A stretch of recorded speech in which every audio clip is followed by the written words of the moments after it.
Bien, buenas tardes de nuevo. Vamos a terminar el congreso de una manera brillante. Ya lo hemos hecho, ya hemos empezado, digamos, con esa brillantez de hoy con Pablo Emilio Pérez Mallaina, que no se me olvide, por cierto, otra cosa también, otro detalle, que Pablo Emilio Pérez Mallaina, bueno, pues fue o ha sido, no sé si está por ahí, ya, así está ahí, no lo había visto. Se me había olvidado decir que él amablemente me prologó el libro El navío Oriflame y su tiempo, que sin duda alguna, bueno, pues enriqueció este último trabajo mío. En fin, no podía terminar sin hablar de mi libro, claro, lógicamente. Había que hacer un poquito de propaganda. Bueno, dicho esto, pues vamos a terminar con la persona que tengo a mi derecha, que además forma parte del comité de honor del Congreso La Primera Vuelta al Mundo y Francisco de los Cobos. Estamos hablando de Carlos Martínez Sau. Perdón, que no tengo las cosas del directo. No, había cogido el de Pablo Emilio. Un momentito. Es que esas ojos son muy volátiles. Aquí está. Perdón. Bueno, Carlos Martínez Sau me ha enviado una microbiografía, porque la verdad que sí, porque en realidad son 29 o 30 o yo no sé, las páginas del currículum de uno de los historiadores más prestigiosos del mundo.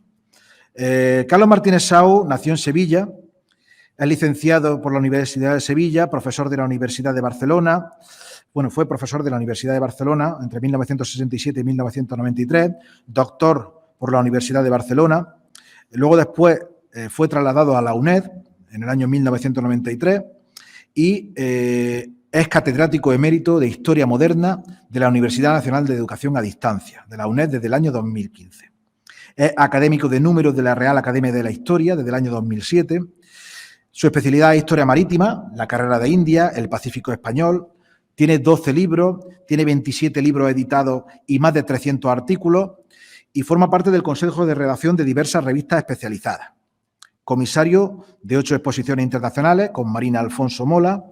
Distinciones, tiene la Cruz de la Orden de Alfonso X el Sabio, el Premio Menéndez Pelayo del Institut d'Estudis Catalans, la placa Marc Bloch de la Excelencia Historiográfica, es doctor honoris causa por la Universitat de Lleida, tiene la Gran Cruz del Mérito Naval, es caballero de la Orden de las Palmas Académicas de Francia, es de la National Tsinghua University de Taiwán y tiene la medalla de la ciudad de Sevilla.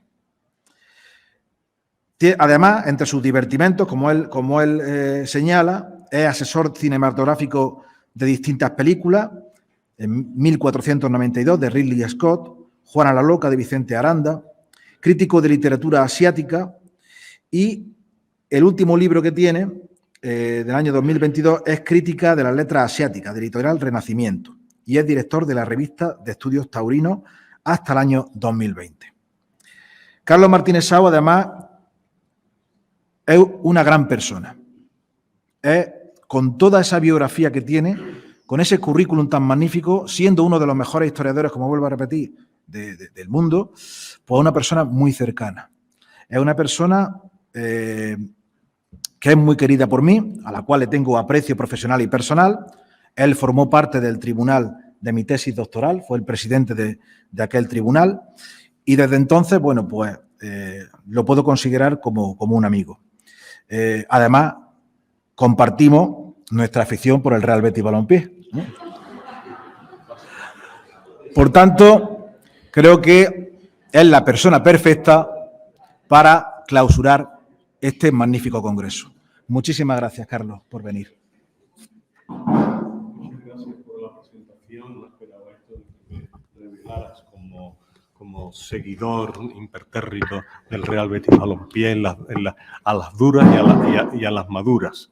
Pero bueno, eso es lo más verdadero de todo. Lo he sido desde los 3 años y sigo siéndolo ahora.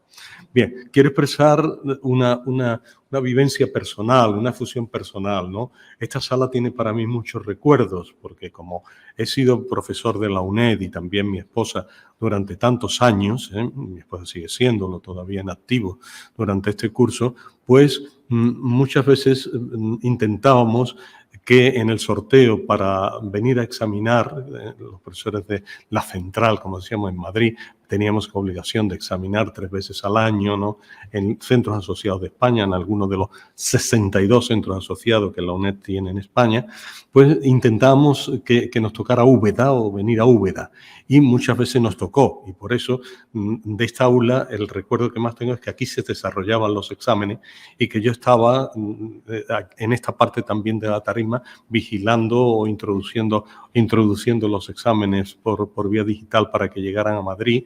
Y por eso esta aula pues me trae unos recuerdos muy gratos y muy especiales. Los compañeros que fumaban tenían además ahí la salida perfecta, ¿no? Para meterse ahí en un rinconcito y fumar al aire libre, con lo cual no había ningún problema. Así que perdona esta efusión, pero la verdad es que esto me ha traído muchos recuerdos, me ha rejuvenecido. Después de esto, quiero expresar mi agradecimiento. Aquí el agradecimiento es un agradecimiento singular, porque institucionalmente lo agradezco a mi propia universidad, aunque es el centro asociado de Úbeda el que ha corrido con el peso de la organización y con el peso de organizar este programa de conferencias, de gastronomía, de música, de visitas artísticas, etcétera. Lo ha organizado la UNED de Úbeda. Y personalmente, pues claro, tengo que darle las gracias a la persona que ha hecho posible que yo esté aquí hoy, a pesar de que tenía circunstancias de agenda, que es mi amigo, mi buen amigo, como él bien ha dicho, Vicente Ruiz, al que se debe, ¿no?, pues la mayor parte de las ideas que han sido las madres de que este congreso haya tenido el lustre que tiene. Yo llegué por razones que no hacen al caso, de las cuales culpo a la Renfe, llegué ayer mucho más tarde de lo que debiera. Yo debería haber llegado por la mañana, llegué por la noche.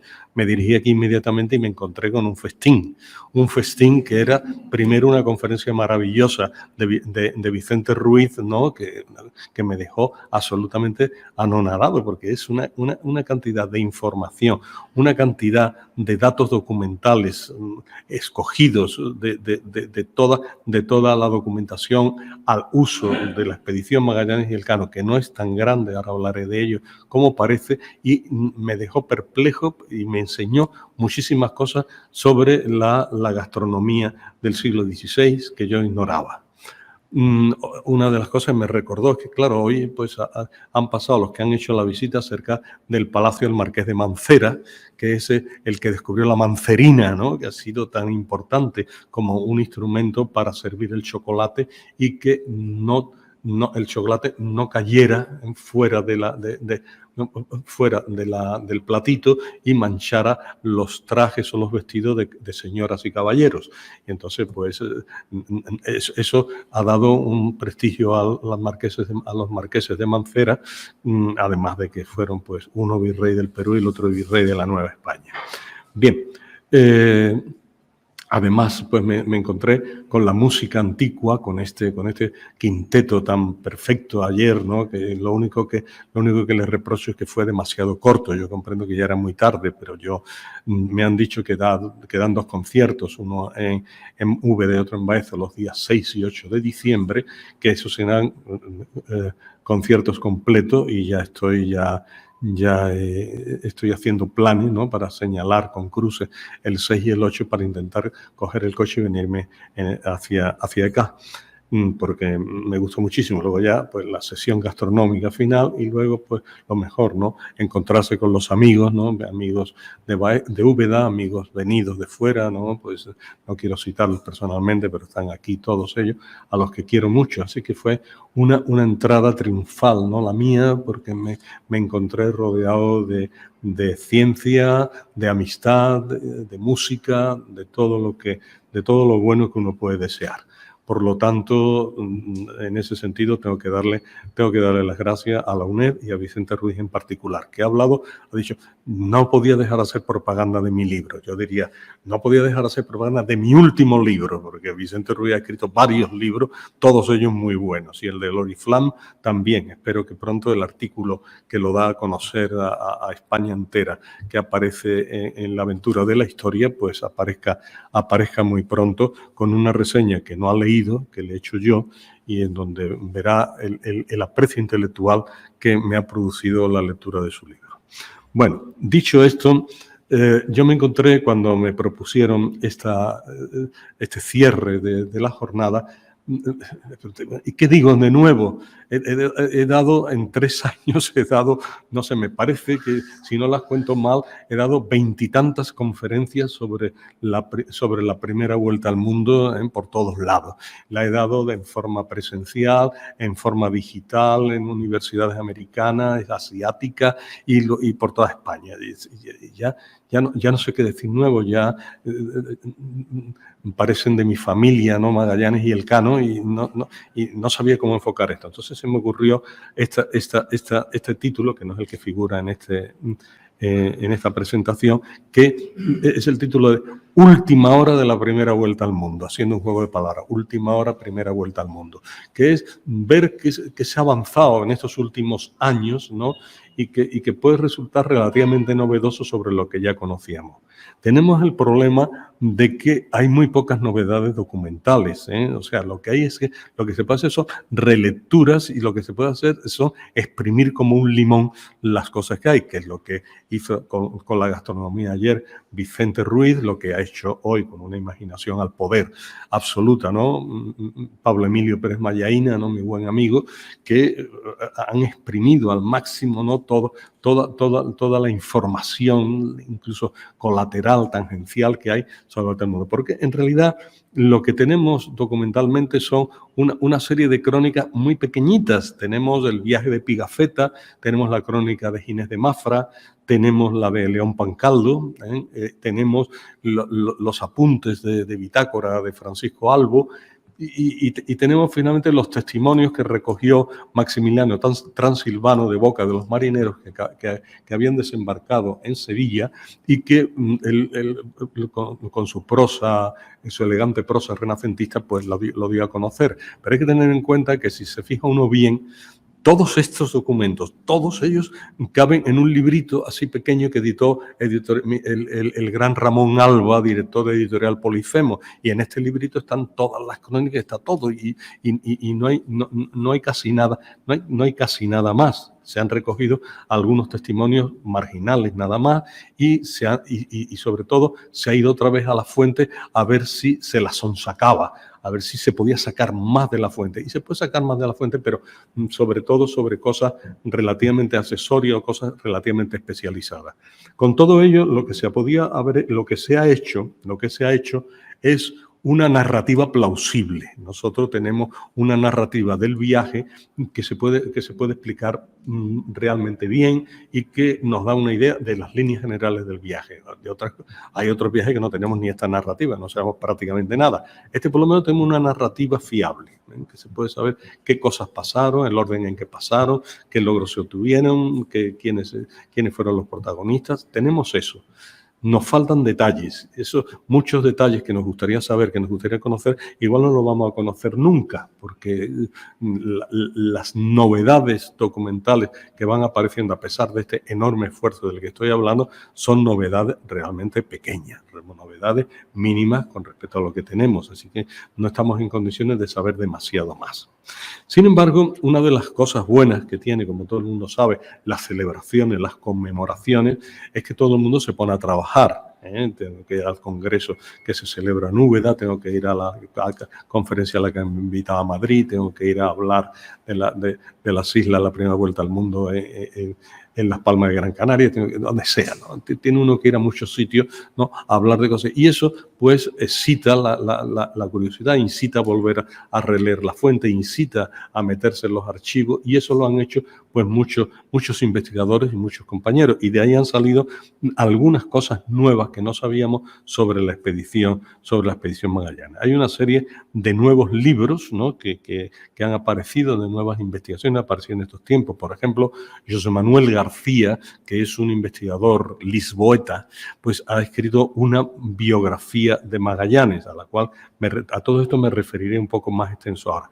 Un investigador filipino que no habla español, pero que se llama Danilo Madrid Gerona, y a pesar de esto no habla una sola palabra de español, pues ha escrito otra biografía de Magallanes y la ha publicado, e incluso dio una conferencia en inglés en la Universidad de Sevilla, a la que yo tuve la suerte de poder asistir. Luego se han hecho nuevas ediciones de Pigafetta. A Pigafetta todavía se le pueden extraer cosas, pero hay una introducción, una edición de Pigafetta que merece mucho la pena, que es la que ha hecho José Eugenio Borao Mateo. Una introducción a Pigafetta verdaderamente excepcional, que ha sido publicada por la Fundación Fernando el Católico de la Diputación de Zaragoza hace un año, y que da muchos testimonios a los cuales me referiré también más tarde. Tenemos una tesis doctoral que fue codirigida en la Universidad de Sevilla por Pablo Emilio Pérez Mallaína y por Ramón Serrera Contreras, de una persona que habla ahí en la sala de al lado, en la televisión, que se llama Guadalupe Fernández Morente, y que es una tesis doctoral que también hace aportaciones a las que me voy a referir ahora mismo. Esto se completa con un libro que no he leído todavía, del cual se hizo la presentación el otro día, y yo por poco no pude asistir, que es el libro de Tomás Mazón, que estoy deseando leerlo, a ver qué cosas nuevas dice. Y luego está, pues, el libro de Carmen Mena, que sí ya está publicado por Sílex, que también le he visto hablar ahí en televisión. Hay un libro fundamental también en estos días, en estos 2 años, apareció un libro fundamental para un capítulo esencial, que es el de la financiación. Está hecho por un investigador italiano de la Universidad Federico II de Nápoles.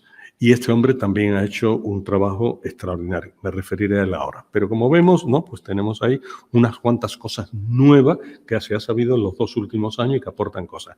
¿Qué aportan? Vamos a ver ahora ya, vamos a pasar. Bueno, la imagen que tiene aquí es una imagen genérica para presentar. Es una de las imágenes del libro de Pigafetta. Pigafetta, además de escribir, pintaba y hacía estas pinturas. Son todas muy parecidas, ¿no? Pero son muy graciosas. Esta es la de la Isole degli Ladroni, diríamos hoy en italiano moderno, ¿no? La isla de los ladrones, como se llamó, la isla de Guam. La más importante de las islas de las actuales Marianas. Isla además que ahora tiene una importancia, cobró el año pasado una importancia especial porque se conmemoró el 5º centenario también de la llegada de Magallanes a la isla de los ladrones.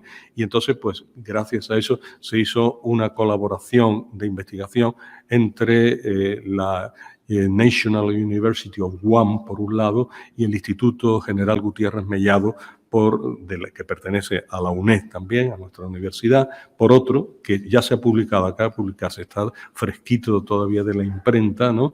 Y que propone, ¿no? Pues una visión de lo que fueron las Islas Marianas, que fueron largo tiempo ignoradas por España o de la cual se habló sobre todo en relación con algo que ocurrió en el siglo XVII, que fue la evangelización llevada a cabo por los jesuitas al mando del padre Luis de San Vítores, que fue masacrado por los propios indígenas de Chamorros de la isla de Guam, ¿no? Disconforme con sus maneras de evangelizar. Bien, eso es lo que he sacado aquí. También se me ha adelantado en esto, y sabéis que se me adelantarían muchas cosas, Pablo Emilio.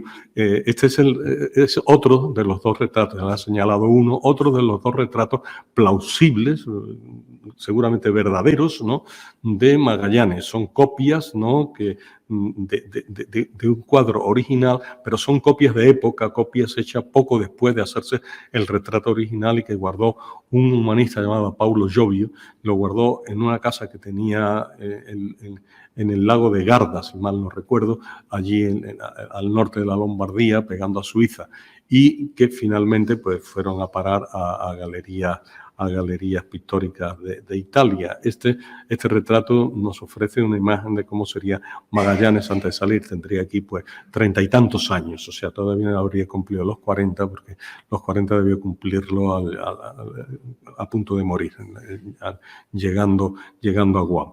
Por el contrario, pues no tenemos imagen del Cano. El Cano, esto es una recreación. Hay un grabado, ¿no?, del siglo XVIII, del cual pues, en el siglo XIX se hizo una versión historicista de cómo debe ser el Cano, pero cualquier semejanza con la realidad pues es pura coincidencia. En realidad del Cano no sabemos nada. ¿Por qué? Magallanes ya era un hombre importante cuando sale de España, es capitán de la Armada de la Especiería, es un hombre que ya ha hecho hazañas muy conocidas tanto en África, en la conquista del África Occidental por parte de Portugal. Ha estado en un hecho de armas importantísimo en el año 1511, que es la toma de Malaca, que es la que permite a Portugal salir por los estrechos y llegar desde allí hasta China, Macao y hasta Japón, Hirado, Nagasaki. Por lo tanto, era un hombre ya. Mientras que el Cano era un hombre que había hecho con su barco pues, algunas expediciones, ¿no?, en el Mediterráneo, que era muy poco conocido, que se quedó además sin barco y sin empleo, que en este momento pues era un parado cuando se está preparando la expedición de Magallanes. Entonces, ¿dónde me meto? Pues lo que sé hacer. Él era marino y además era piloto, o sea, pues se enroló en el barco, pero era un personaje muy secundario, uno de los 40 oficiales que había y no precisamente el más notable a los ojos de sus compañeros. Así que no tiene un retrato asimilable.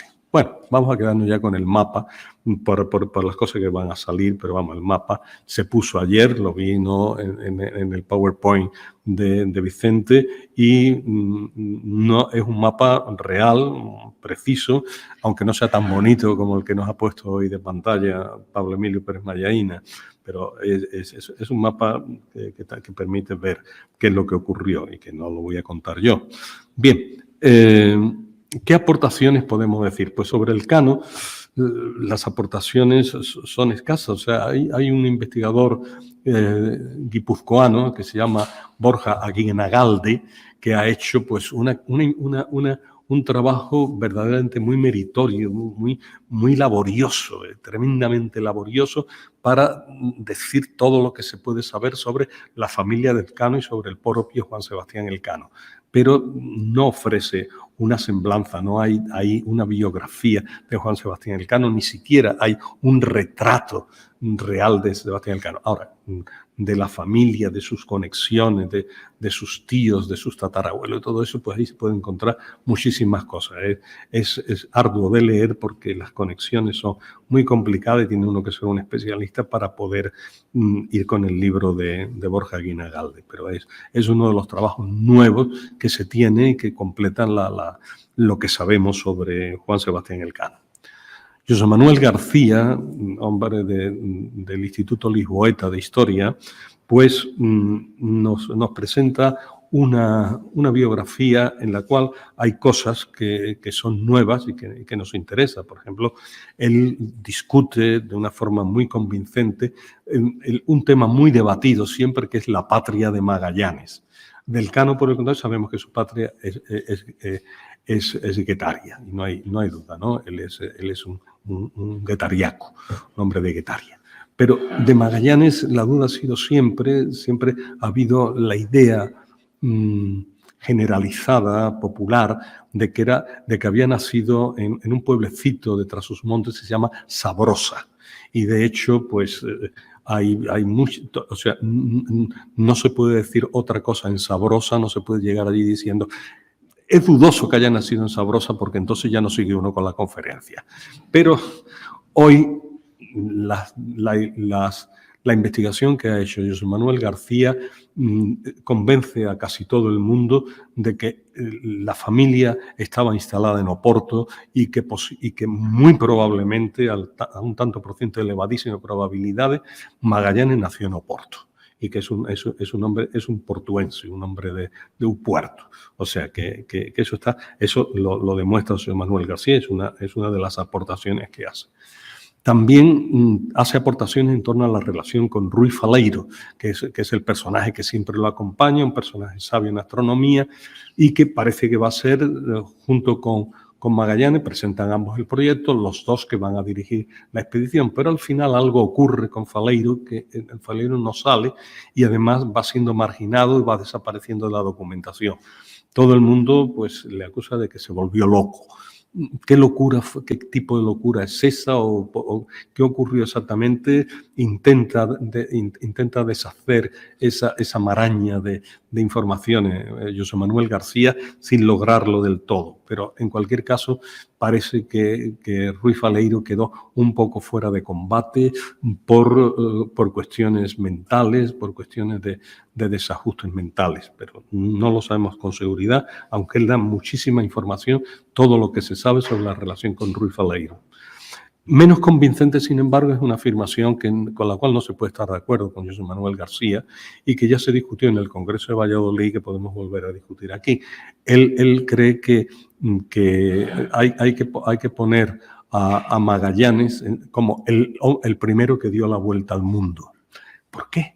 Pues porque él, según la tesis de José Manuel García, él llegó hasta Malaca, pero desde Malaca navegó hacia las Molucas, hacia Ternate, donde se reunió con su gran amigo Francisco Serrão, y que a partir de ahí llegó a las Molucas. Luego, como volvió más allá de la línea de la demarcación de las Molucas a las Filipinas, a Cebú, Mactán, pues llegó a cerrar la vuelta al mundo, ¿no? Pero daba la impresión, ¿no?, de que era un poco como el pago que se había hecho, ¿no?, por parte del Partido Popular, un pago en diferido, ¿no?, porque es una vuelta al mundo en diferido, son dos cachos de vuelta al mundo que se une, pero realmente Magallanes no dio la vuelta al mundo, ni hay ninguna garantía. Según el propio libro del que defiende esta tesis, no hay ninguna documentación que permita asegurar que Magallanes llegó nunca jamás a las Molucas,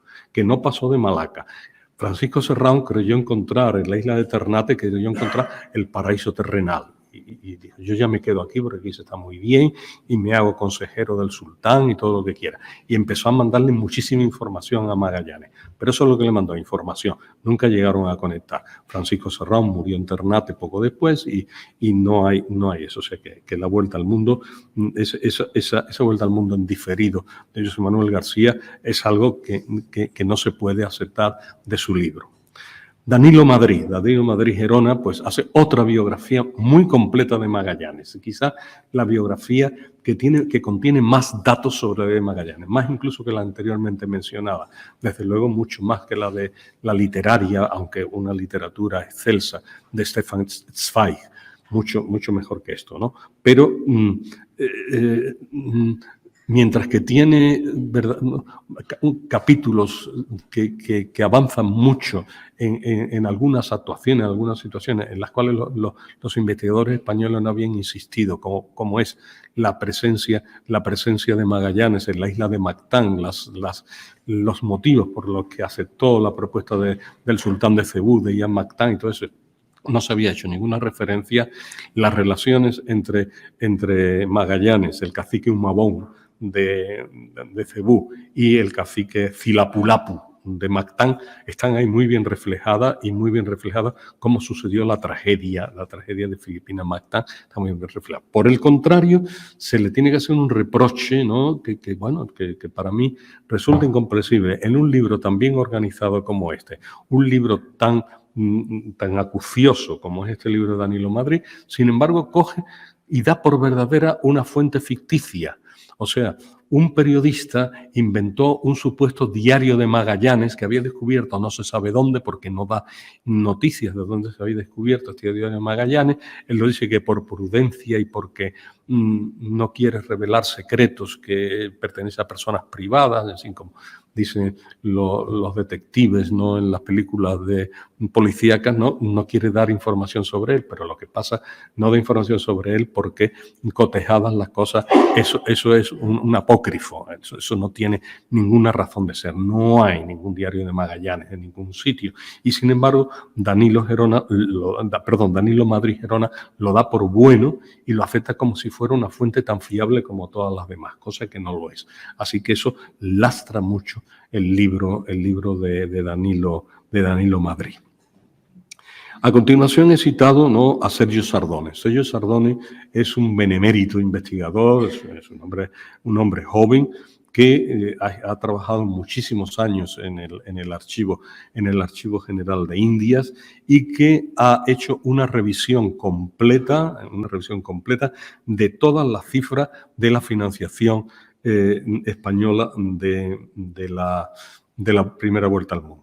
Esta revisión al milímetro hecha en maravedís y en ducados para que se hagan las equivalencias perfectas, para no dejar ninguna cosa al azar,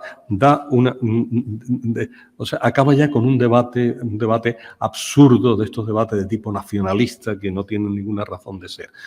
La corona española aportó el 77,4% del dinero que costó la expedición.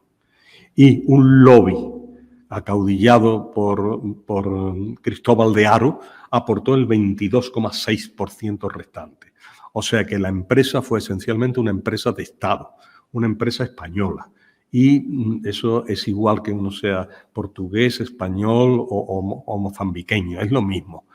Esas cifras no tienen vuelta de hoja, no tienen ninguna contestación. Así que fue una expedición de Estado española y financiada en más de sus 3/4 partes por los españoles. Esto ha sido después confirmado también por otra lectura muy acuciosa de la fuente, por una historiadora que hemos mencionado, ¿no? Pues por Guadalupe Fernández Morente, que también en su tesis doctoral también ha revisado las cuentas y ha llegado a conclusiones exactamente iguales a las que llegó Sergio Sardone. Así que ahí ya tampoco podemos decir mucho más. Por cierto, pues Guadalupe Fernández Morente es hija de Ignacio Fernández Vial, al cual me voy a referir ahora, que es el constructor de la nao Victoria que circula por el mundo. Otra aportación ha sido un estudio exhaustivo de la nao Victoria. Ha habido un estudio exhaustivo de la expedición de las naves de Magallanes, Elcano, y sobre todo hay un artículo que ya es totalmente solvente y que prácticamente termina el problema, que es el artículo del profesor ingeniero naval Francisco Fernández González, que lo expuso ya y está publicado, por lo tanto, en su comunicación larguísima, por cierto, no todo el mundo ya estaba nervioso porque le dieron 45 minutos y él tardó 1 hora 20, pues, pero terminó de hacerlo. Y luego, curiosamente, al poco tiempo, él estaba enfermo cuando fue al Congreso, pues al poco tiempo, un mes después, falleció. Pero le dio tiempo a hacer junto con su hija, a hacer la revisión del trabajo, y el trabajo está publicado íntegramente y por lo tanto es un trabajo authoritative, como dicen los ingleses, ¿no? que dan una idea clarísima de cómo se hizo. Incluso se debate un tema capital sobre el cual no se ha llegado todavía a establecer la realidad de si se utilizó para dirigir el barco como timón pinzote o no se utilizó el pinzote.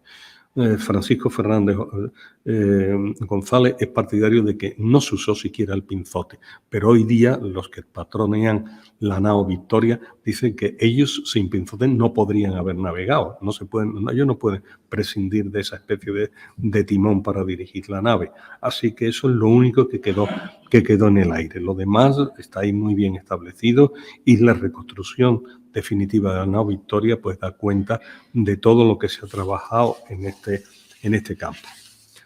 Otra cuestión que también se ha estudiado mucho y que ha dado mucho que hablar y que tras los últimos estudios pues tenemos ya casi resuelto es el tema de la tripulación, el número de los tripulantes de las naves de Magallanes Elcano. Hay que tener hay que tener un poco de cuidado con esto, porque cuando hablamos de tripulantes parece que todos son marineros, pero no. Hay que hablar de los embarcados en las naves, pero no todos ellos eran marineros, otros desempeñaban otras labores que no eran de marinería. Así, empezando por el propio Pigafetta, ¿no? que no tenía conocimientos de cosas del mar y que se dedicó pues a escribir su crónica. Pero en fin, tradicionalmente se habían aceptado las cifras del pionero de la historia naval en España, Martín Fernández de Navarrete. Se había aceptado plenamente. Él había dado una primera lista muy fiable con 236 tripulantes, que en realidad por un error de suma pues daba a veces 239, pero vamos, todo oscilaba entre 236 y 239. Luego él descubrió otras listas, ¿no? Y en estas listas dijo, bueno, no añade nada nuevo, pero están 3 de los 4 que se incorporaron a las Islas Canarias. Además hay un personaje fundamental, ¿no? que es Sánchez de la Reina, el capellán de Juan de Cartagena, y también lo da. En fin, a pesar de eso, no es nada nuevo. Había que añadirle a esta cifra también los 5 muertos que ha descubierto el estudio de Sánchez y Merchant en el 2002 en un volumen que se llamaba Armada 1500-1900, que añaden 5 más. Los últimos estudios, vamos a decirlo para no cansarnos, ¿no? Los últimos estudios que dan cifras muy parecidas y que yo me voy a pronunciar por una de ellas son, primero, el estudio de Guadalupe Fernández Morente, que hace un estudio sensacional y que da 245 tripulantes, es decir, 8 más por lo menos, y que además tiene un valor añadido extraordinario porque hace una semblanza de 245 de estos tripulantes. Hace una semblanza de todos ellos, dando unos datos biográficos muy plausibles de la tripulación.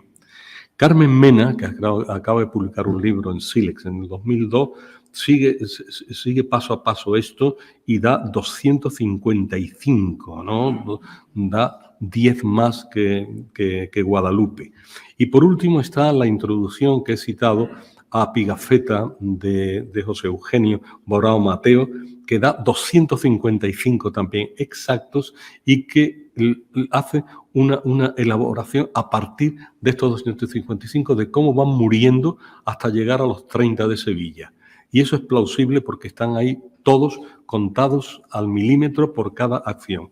En Sevilla se embarcaron 250, pero en Canarias se recibieron 4 más y él cuenta al quinto que se recibió en Brasil, que fue el hijo de João López Carvalho. Total 255 y con esa cifra nos quedamos. Luego empezamos a ver, ¿no? Los primeros meses se perdieron 4. En el motín de San Julián, a pesar de lo dramático y terrible y de lo terrible que fueron, solo murieron 5 personas. Murió Luis de Mendoza, al que en la refriega le atravesaron el cuello con una espada, murió en el acto. Murió Gaspar de Quesada, que fue ejecutado y descuartizado por Magallanes, y murió también de consecuencia de las heridas, murió otro soldado más. Este a favor de los portugueses, pero también consecuencia de las heridas acaba muriendo, se llamaba Arellano. y 2 que mueren porque son abandonados en una isla desierta, que son Juan de Cartagena y su capellán. Son abandonados en la isla desierta y de ellos, ¿no?, nunca más se supo, y de esperar que murieron de una muerte terrible, ¿no?, allí abandonados en aquellas islas. Con lo cual tenemos menos. Luego, antes de cruzar el estrecho, hay 3 muertos más. Luego pasa la famosa deserción del San Antonio, que se cuenta, según todos los cálculos, los más coincidentes, son 56 muertos más. En el Pacífico y de escorbuto, en el océano, hay 8 muertos, más un patagón, más un brasileño. Entre la isla de Guam y las Filipinas, en ese trayecto, murieron 7 más. 3 posiblemente luchando en la isla de Guam. Llega el desastre de Cebú. Ahí la cosa ya se sabe, ¿no?, lo que ocurre, ¿no? Hay 3 muertos por enfermedad en Cebú. Luego está la celada de Mactán, que está muy bien narrada por Danilo Madrid, ¿no? Ya se sabe, Magallanes se lanzó a luchar contra Cilapulapu, creyendo que el poderío de las armas españolas pues sería suficiente, mandando un destacamento de 49 hombres de armas. Manda 49 hombres, se enfrenta, según todos los datos, con 1.500 indígenas que también están provistos de armas, de armas ofensivas suficientes. Y claro, ellos además tenían que luchar en la playa, con el agua por las rodillas, mientras que los otros la atacaban desde la arena. Al final hubo que dar un toque de retirada y Magallanes, que era un hombre muy valeroso, que eso se lo reconoce en todas las biografías y propios y extraños, muy valeroso, hizo como el gran capitán de barco que se sacrifica por lo suyo y se queda el último. Él se quedó luchando el último, fue atravesado por un lanzazo en la pierna y de ahí pues no pudo salir y fue alanceado por todos lados. En total las muertes fueron Magallanes y 8 más. Luego hay el famoso banquete de despedida que le da Humabón, en el cual, hoy contando los que murieron en el banquete, fueron 26, más la desaparición de Enrique de Malaca, que era el lengua, el esclavo de Magallanes, que también desaparece. Luego ya pues hay otra serie de cosas y finalmente llegamos a las Islas Molucas. En las Islas Molucas pues allí nos encontramos con una serie de pérdidas por accidente o por escorbuto y tenemos el caso de la Trinidad. Pigafetta dice que en la Trinidad se embarcaron 54 personas. José Eugenio Borao dice que se embarcaron 56 personas. Bueno, ahí hay un desfase de 2 que yo me pronuncio a favor porque todo coincide a favor de las cifras de Borao. En Tidor, 5 desertaron. Y finalmente pues nos encontramos ya con los que se dividen en la Trinidad al mando del desafortunado Gómez de Espinosa, ¿no? Pues van estos 56 y vuelven, ¿no?, varios de estos supervivientes, pero se quedan apresados por los portugueses en la isla de Ternate. Luego, como ya ha explicado hace poco Pablo Emilio, ¿no?, pues Gómez de Espinosa, Ginés de Mafra, León Pancaldo, todos ellos fueron volviendo. Probablemente volvieron estos 3 y uno más. O sea, 4 volvieron más tarde, pero mucho después.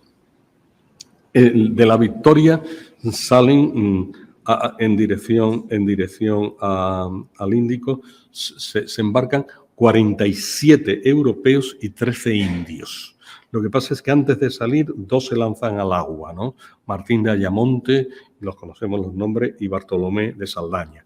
Estos 2 se lanzan al agua, con lo cual se salen con 45 europeos y 13 indios. En el viaje de vuelta mueren 16 europeos y 4 indios. Todo eso va disminuyendo. Entonces, en Cabo Verde, ¿qué se llegan? Ya son los últimos supervivientes. Se llegan con 31 hombres. Desembarcan 13, pero uno muere posiblemente de enfermedad. Perdón, de enfermedad, no en combate. Y quedan nada más que 12. Así que 18 más 12, 30, esos son los primeros que dan la vuelta al mundo. Hay que contar 4 moluqueños entre los supervivientes, pero no dieron la vuelta al mundo, porque desembarcaron en las Molucas y por lo tanto le faltó la primera parte. Eso es lo que sabemos. Y a partir de ahí ya se puede establecer perfectamente la nacionalidad de los tripulantes, ¿no? 58% de españoles, con vascos, andaluces, castellanos viejos, asturianos, etcétera.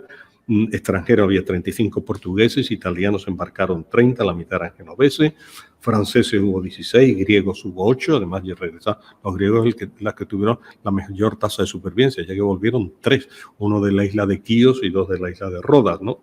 Etcétera. Bueno, sobre esto no voy a entrar porque esto ya se sabe, lo único que pasa es que incluso en los supervivientes se da razón de esta supremacía, ¿no?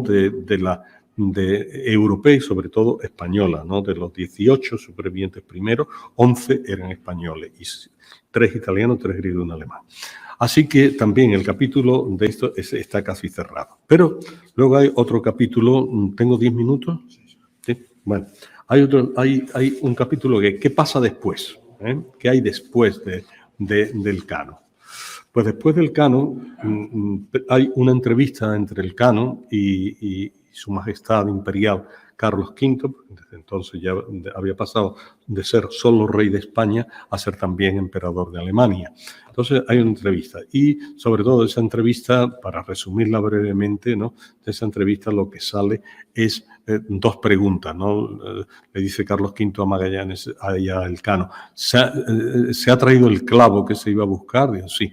Hemos desembarcado 600 quintales de clavo en Sevilla, lo hemos vendido y con eso ha quedado saldada la expedición, está salvaguardado los intereses económicos de la corona y hemos pagado a todo el mundo y hemos quedado en paz y aún nos ha sobrado un pico. Por lo tanto, la expedición económicamente ha sido un éxito. Segunda pregunta. ¿Las Molucas caen dentro de la demarcación española o dentro de la demarcación portuguesa? Y contesta el Cano, no lo sé.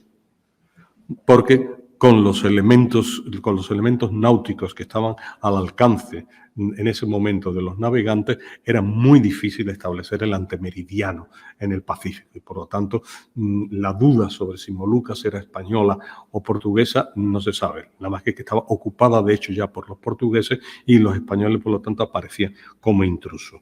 A partir de ahí se crea una casa de la especiería, lo digo todo muy rápido, se crea una casa de la especiería en La Coruña. Esa casa de la especiería ha tenido diversos trabajos, pero el trabajo definitivo es uno que acaba de entregar a una revista mexicana Luis Alonso Álvarez, que es autor de uno de los mejores libros que se ha escrito nunca sobre Filipinas, que es el libro de la fiscalidad española en Filipinas. Un libro sensacional, magnífico, y ahora se ha dedicado a la Casa de la Especiería para dejar resuelto este tema. Es un hombre que le gusta coger un tema y dejarlo totalmente resuelto, que no haya ya más nada que decir. Entonces cuenta pues cómo se crea la Casa de la Especiería, que es como el doble, el hermano, la hermanita pequeña, ¿no?, de la Casa de la Contratación de Sevilla. Segunda cosa, vamos a organizar una serie de encuentros para establecer la demarcación de las Molucas.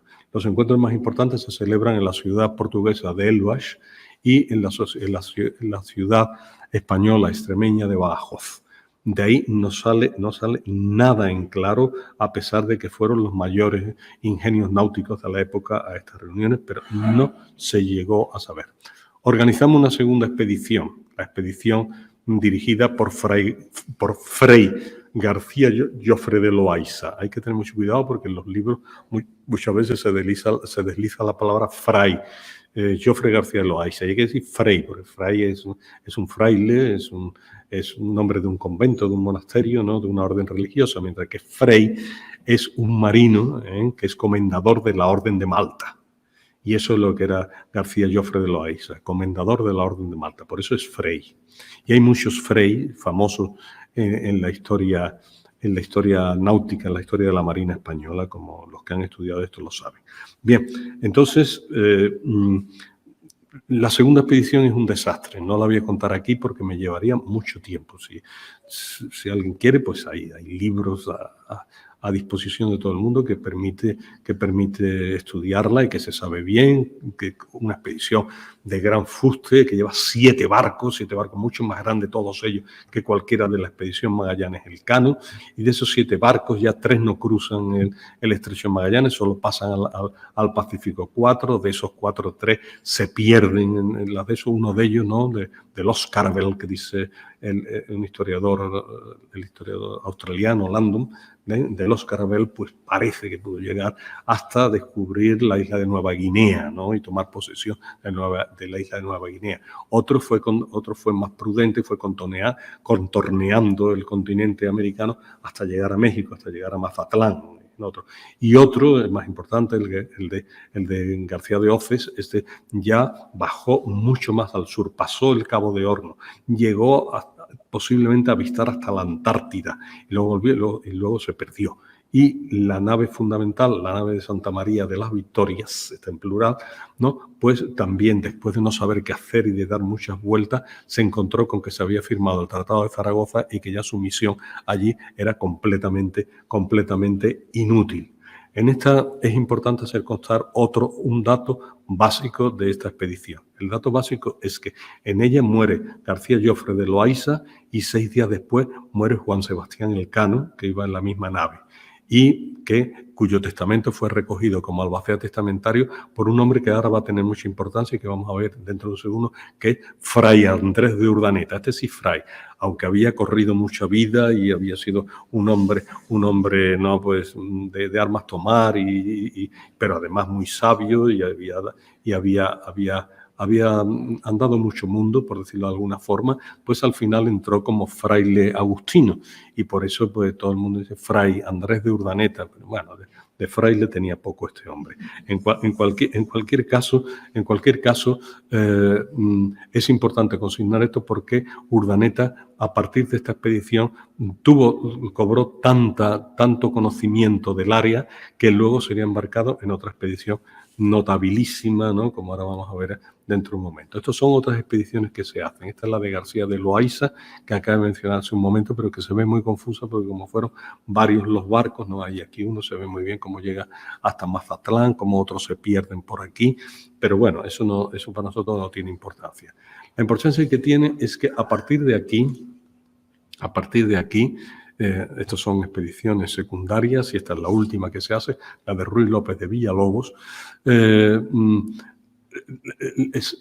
Se va cobrando la idea de que la agenda descubridora de España tiene que cambiar. El hecho decisivo de que eso tiene que cambiar es la firma del Tratado de Zaragoza.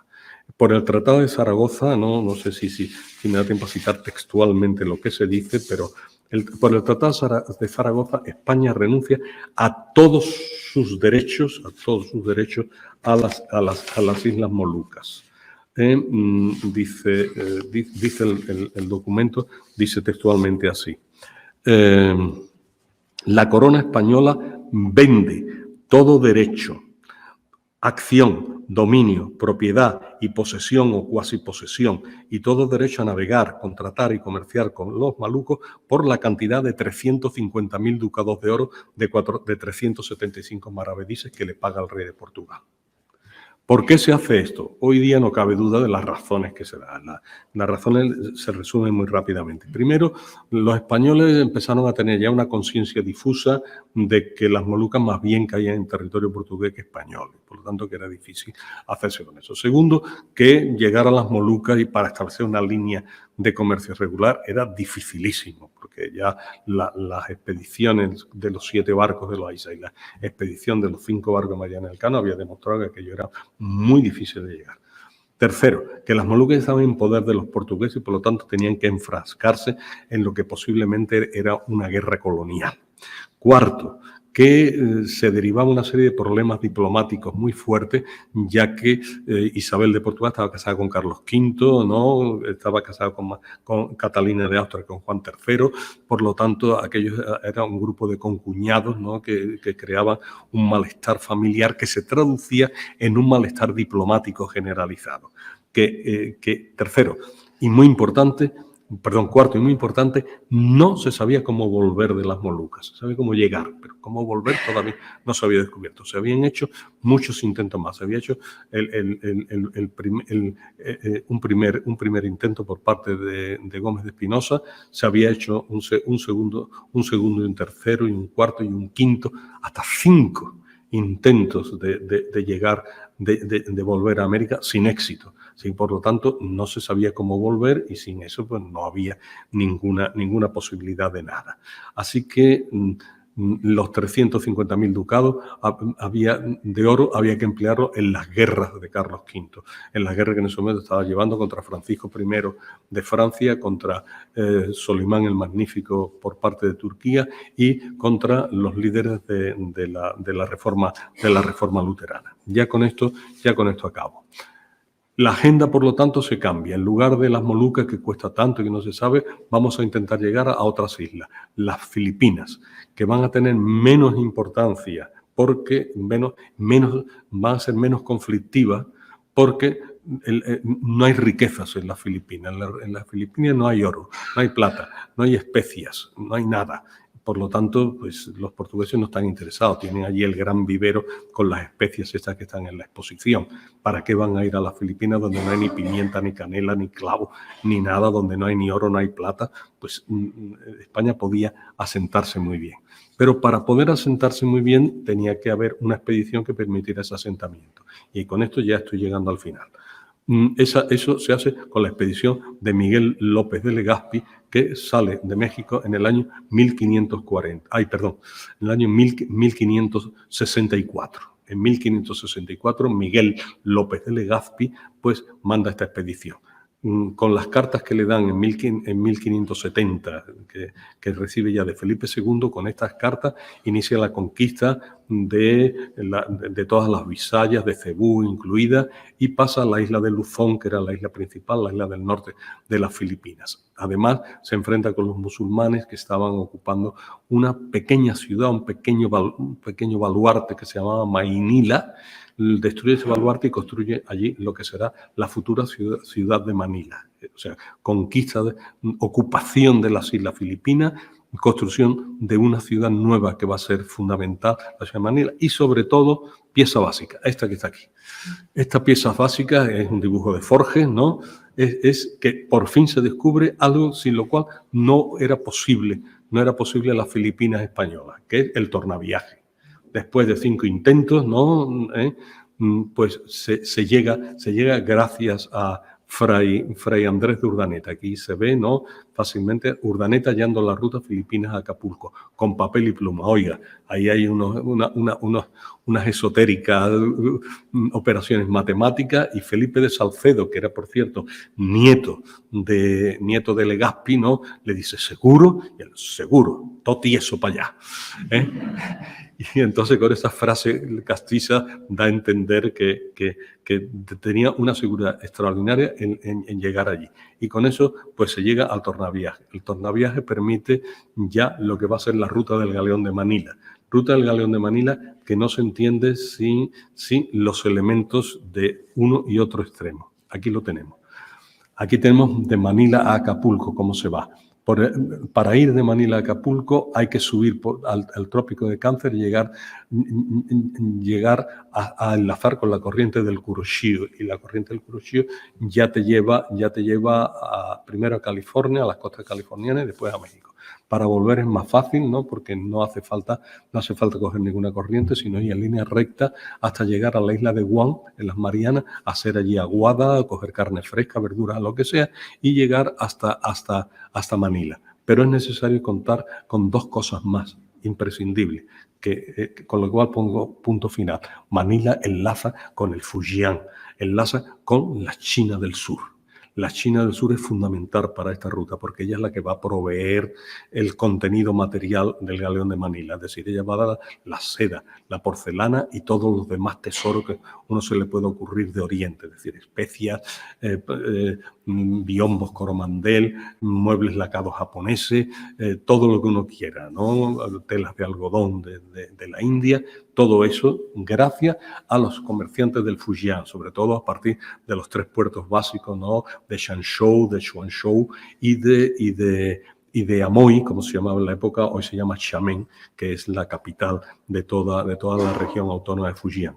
Así que eso es una parte imprescindible de la ruta del Galeón de Manila. Y la otra cosa imprescindible es que todos esos productos valían muy caros y había que pagarlos de alguna forma. ¿Con qué se va a pagar? Se va a pagar con la plata mexicana esencialmente. También hay plata peruana, pero esencialmente con la plata mexicana. Y de esa forma, ¿no? Pues esa ruta transpacífica se convierte en la ruta básica de la primera globalización. Y la plata americana o la plata española, como se le decía en la época, pues se convierte en lo que nosotros hemos llamado el gran catalizador de la primera globalización. Una globalización que se puede llamar primera globalización temprana, y también con justicia y sin ningún prurito nacionalista ni chauvinista se puede llamar también una globalización ibérica, porque los grandes protagonistas fueron España en primer lugar y Portugal en segundo lugar. Así que eso fue la consecuencia última y final de la primera vuelta al mundo. Nada más, muchas gracias.